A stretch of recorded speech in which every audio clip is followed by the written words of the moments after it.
चलिए तो अब हम स्टार्ट करेंगे क्वेश्चंस, ट्रीटमेंट ऑफ गुडविल और रिजर्व्स के क्वेश्चंस। ठीक है बेटा, तो देखो क्वेश्चन नंबर 1 देखो, A B and C are sharing profits in the ratio 3:2:1।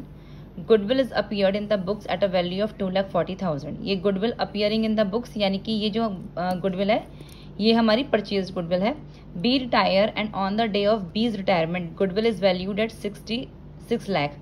और जिस दिन बी रिटायर हुआ उस दिन जो गुडविल थी फर्म की वो थी 6 लाख।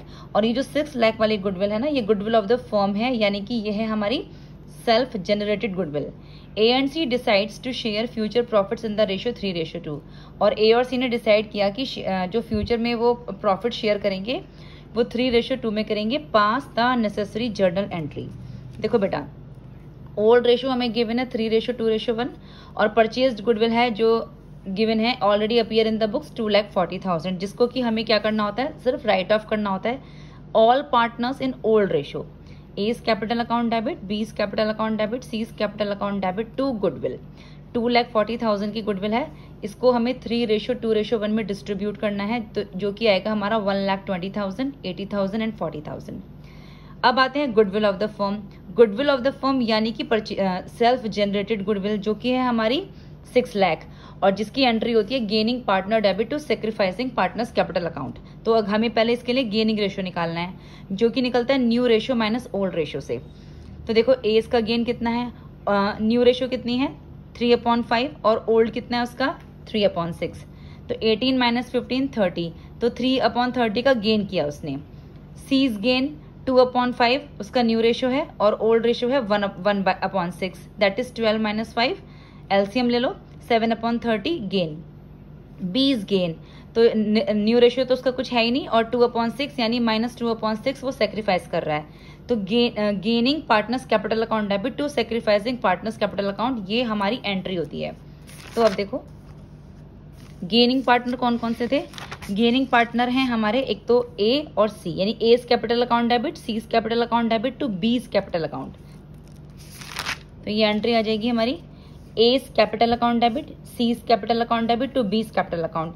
कितने की गुडविल है हमारी फर्म की 6 लाख की और गेनिंग रेशियो ए का कितना है 3/30 और सी का कितना है 7/30।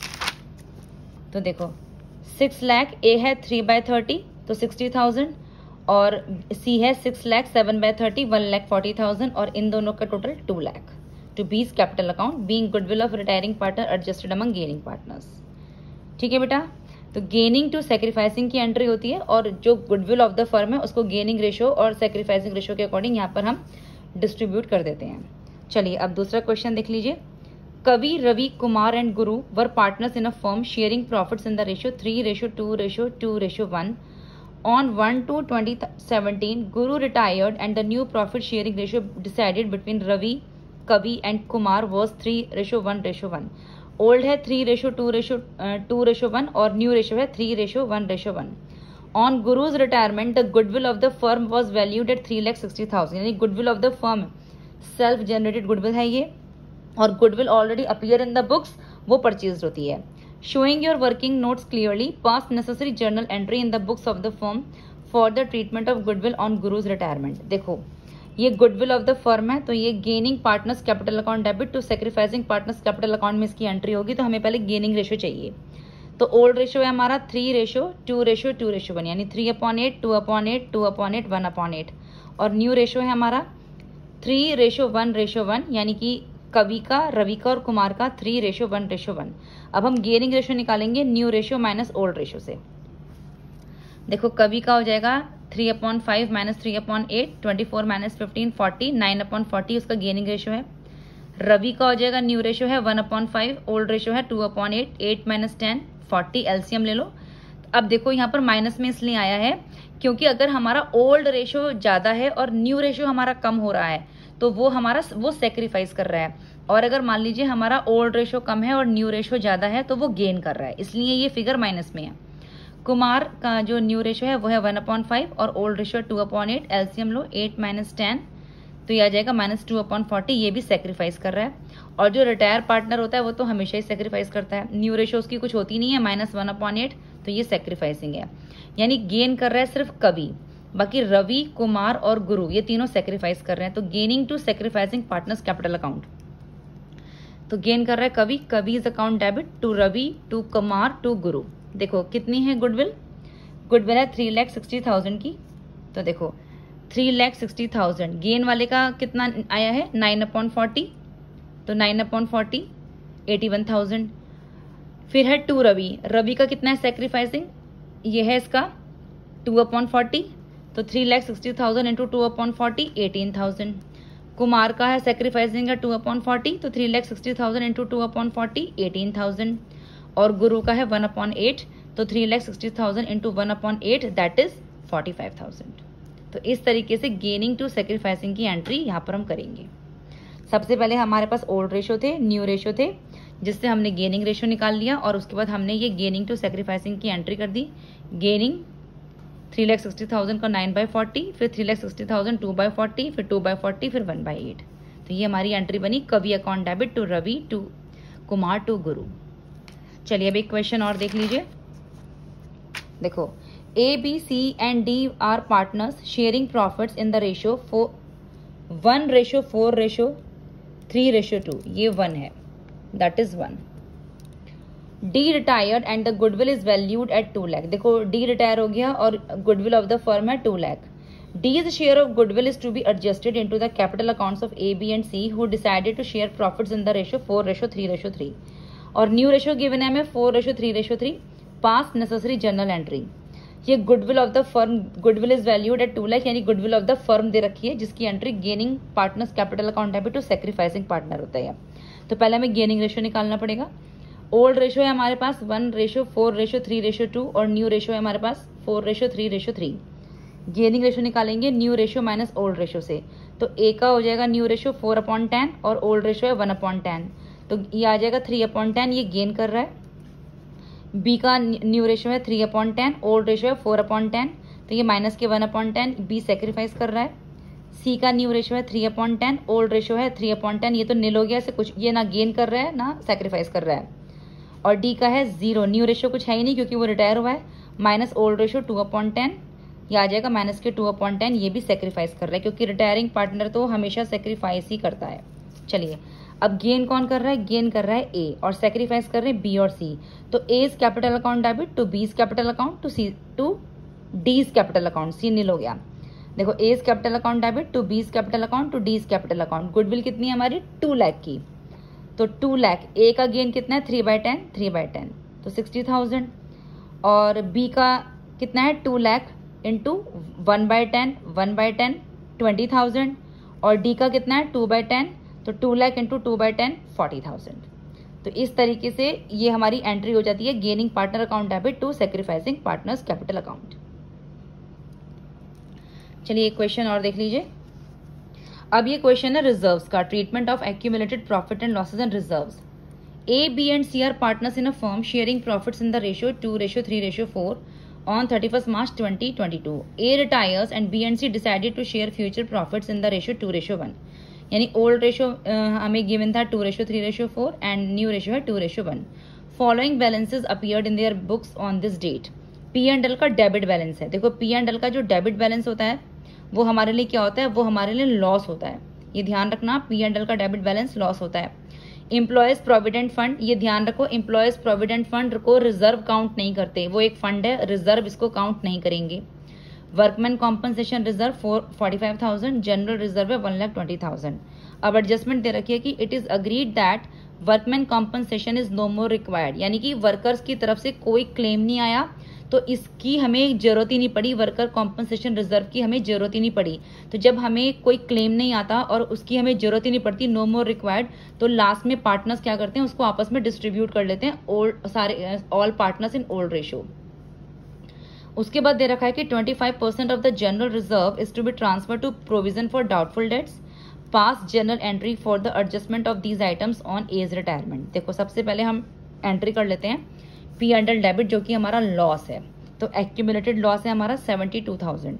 ये डिस्ट्रीब्यूट होता है all partners in old ratio और एक्यूमुलेटेड लॉस की एंट्री होती है A's capital account debit, B's capital account debit, C's capital account to P and L debit balance. अगर कोई एडवर्टीजमेंट सस्पेंस भी होता तो टू एडवर्टीजमेंट सस्पेंस भी यहाँ पे लिखते, लेकिन वो गिवन नहीं है, तो to P and L debit account 72,000 का है ये, किस में डिस्ट्रीब्यूट करेंगे, ओल्ड रेशो में। ओल्ड रेशो है हमारा 2:3:4, तो 72,000 इंटू 2/9, 72,000 इंटू 3/9, 72,000 इंटू 4/9, तो ये आ जाएगा 16,000, 24,000, 32,000, all partners in old ratio. अब हमारे पास एक जनरल रिजर्व है, ठीक है, हमें उसे भी डिस्ट्रीब्यूट करना है। चलिए, तो उससे पहले देखो वर्कमैन कॉम्पनसेशन रिजर्व है। एम्प्लॉयज प्रोविडेंट फंड की कोई एंट्री नहीं होगी क्योंकि वो कोई रिजर्व नहीं है, उसकी कोई एंट्री नहीं होगी। पहले है वर्कमैन कॉम्पनसेशन रिजर्व, और ये एडजस्टमेंट था कि वर्कमैन कॉम्पनसेशन की जरूरत नहीं पड़ी, यानी कि वर्कर्स की तरफ से कोई क्लेम नहीं आया, तो रिजर्व की हमें कोई जरूरत नहीं पड़ी। तो लास्ट में क्या करेंगे, सारे पार्टनर्स इसको डिस्ट्रीब्यूट कर लेंगे, 45,000 को आपस में डिस्ट्रीब्यूट कर लेंगे। तो देखो ये आ जाएगी हमारी entry, workman compensation reserve debit to A's capital account, to B's capital account, to C's capital account. क्योंकि इस रिजर्व की हमें कोई जरूरत ही नहीं पड़ी है, तो ये बाद में पार्टनर से आपस में डिस्ट्रीब्यूट कर लिया ओल्ड रेशो में। 45,000 का था और ओल्ड रेशो है हमारा 2:3:4, तो 45,000 into 2/9, 45,000 into 3/9, 45,000 into 4/9, all partners in old ratio. तो ये 10,000, 15,000, 20,000। एक नोट लिख लेना इसमें कि employees provident fund is not reserve, so no entry for this. अब ये कह रहा है कि जनरल रिजर्व, देखो जनरल रिजर्व है हमारा 1,20,000 का, और इसमें एक एंट्री एडजस्टमेंट है कि 25% of the general reserve is to be transfer to PFBD, यानी जनरल रिजर्व का 25% किस में ट्रांसफर किया गया, पीएफबीडी में, और बाकी चला जाएगा पार्टनर्स कैपिटल अकाउंट में। तो देखो जनरल रिजर्व है हमारा 1,20,000 का, जिसका 25% यानी 30,000 हमने पीएफबीडी में ट्रांसफर कर दिया। तो general reserve account debit to PFBD 30,000। अब रिमेनिंग कितना बचता है, 1,20,000 में से ये पीएफबीडी माइनस कर दो, 90,000 बचता है, जिसको हम डिस्ट्रीब्यूट करेंगे all partners in old ratio. तो 90,000 ओल्ड रेशो है 2:3:4 इंटू 2/9, 3/9, 4/9, तो to A's capital account, to B's capital account, to C's capital account. Normally तो एंट्री यही होती है कि general reserve account debit P and L का credit balance to A's, to B's, to C's. P and L का credit दे नहीं रखा, लेकिन यहाँ पर इन्होंने ये बोल दिया था कि जनरल रिजर्व का 25% पीएफबीडी में ट्रांसफर करना है। तो 30,000 हमने पीएफबीडी में ट्रांसफर किया, रिमेनिंग 90,000 पार्टनर्स ने डिस्ट्रीब्यूट किया, तो वो आ जाएगा 2:3:4 में। तो ये हमारी एंट्री आ जाएगी जनरल रिजर्व की। चलिए एक क्वेश्चन और देख लीजिए, ये वर्कमैन कॉम्पनसेशन रिजर्व और इन्वेस्टमेंट फ्लक्चुएशन रिजर्व का कंबाइंड क्वेश्चन है। देखो A B C are partners in a firm sharing profits and losses in the ratio 3:2:1. C retires from the firm and A and B agree to share profits equally. Give journal entry on C's retirement in the following cases. देखो old ratio तो 3:2:1 है, और new ratio है कि वो बाद में उन्होंने डिसाइड करा कि फ्यूचर में वो प्रॉफिट इक्वली लेंगे, यानी न्यू रेशो उनका 1:1 है ए और बी का, क्योंकि सी रिटायर हुआ है। चलिए फर्स्ट इसका केस देख लो। Workman compensation reserve appear in the books at ₹1 lakh when there is a claim of 40,000 against it. Company ने वर्कमैन कॉम्पनसेशन रिजर्व बना रखा था 1 लाख रुपए का, और 40,000 का क्लेम आ जाता है। चलिए तो एंट्री हो जाती है इसकी workman compensation reserve account debit to provision for workman compensation claim to A's capital, to B's capital, to C's capital in old ratio. देखो 1 लाख का रिजर्व था, 40,000 का क्लेम आया है। अब जो बाकी के 60,000 बचे हैं वो पार्टनर आपस में बांट लेंगे, किस रेशो में, ओल्ड रेशो में, 3:2:1 में। तो बाकी के 60,000, 30,000, 20,000, 10,000 ओल्ड रेशो में डिस्ट्रीब्यूट कर दिए पार्टनर्स ने, क्योंकि जो क्लेम था वो सिर्फ 40,000 का था और रिजर्व हमारा 1 लाख का है। चलिए अगली एंट्री देख लीजिए। Workman compensation reserve appear in the books at ₹2 lakh when there is a claim of 2,75,000 against it. देखो यहाँ पर ना रिजर्व हमारा 2 लाख का था, लेकिन क्लेम हमारा ज्यादा का आ गया है। जब भी कभी ऐसा होता है कि रिजर्व हमारा कम हो और क्लेम हमारा ज्यादा हो, तो एडमिशन में और पीएसआर में भी मैंने बताया था कि हमेशा रिवैल्यूएशन अकाउंट ओपन कर लेते हैं, और जब भी आप रिवैल्यूएशन अकाउंट ओपन करेंगे तो ये मस्ट है कि आपको उसे क्लोज भी करना है। तो देखो workman compensation reserve debit 2 lakh, reserve तो हमारा 2 लाख का था, और to provision for workman compensation claim है 2,75,000, क्लेम ज्यादा का आ गया, तो इसके लिए हम एक रिवैल्यूएशन अकाउंट ओपन करेंगे 75,000 का। अब क्योंकि रिवैल्यूएशन अकाउंट ओपन करा है तो इसे क्लोज भी करेंगे, तो एंट्री हो जाएगी A's capital account debit, B's capital account debit, C's capital account debit to revaluation account. कितने का ओपन किया हमने रिवैल्यूएशन अकाउंट, हमने रिवैल्यूएशन अकाउंट 75,000 का ओपन किया था, तो इसको हम डिस्ट्रीब्यूट कर लेंगे ओल्ड रेशो में, ए बी और सी में। तो हमारी जो अमाउंट आएगी वो आएगी 37,500, 25,000, 12,500। ये रिवैल्यूएशन अकाउंट को जब भी आप ओपन कर रहे हैं आप उसको क्लोज जरूर करेंगे। चलिए अब सी देख लीजिए। Investment fluctuation reserve appear in the books eight ₹50,000 when investment market value 1,80,000 की थी और इन्वेस्टमेंट की वैल्यू है 2 लाख। देखो कंपनी ने इन्वेस्टमेंट फ्लक्चुएशन रिजर्व बना रखा है 50,000 का, ये रिजर्व है। कंपनी का जो इन्वेस्टमेंट है वो 2 लाख का है और मार्केट वैल्यू है इन्वेस्टमेंट की 1,80,000। देखो इन्वेस्टमेंट हम जो कंपनी के हैं वो 2 लाख के हैं, मार्केट वैल्यू 1,80,000 की है, यानी मार्केट वैल्यू कम हो गई है, तो 20,000 का लॉस हो गया।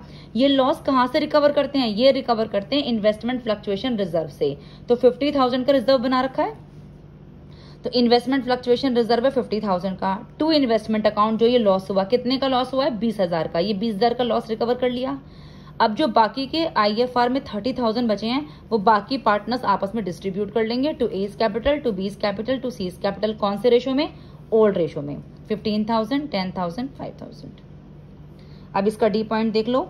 Investment fluctuation reserve appear in the books at ₹20,000। Investment fluctuation reserve 20,000 का बना रखा है और इन्वेस्टमेंट की मार्केट वैल्यू 1,20,000 की है और जो फर्म की इन्वेस्टमेंट है वो है 2 लाख की। देखो इन्वेस्टमेंट 2 लाख के हैं, मार्केट वैल्यू 1,20,000 की है, यानी कम हो गई मार्केट वैल्यू, तो 80,000 का लॉस हुआ है।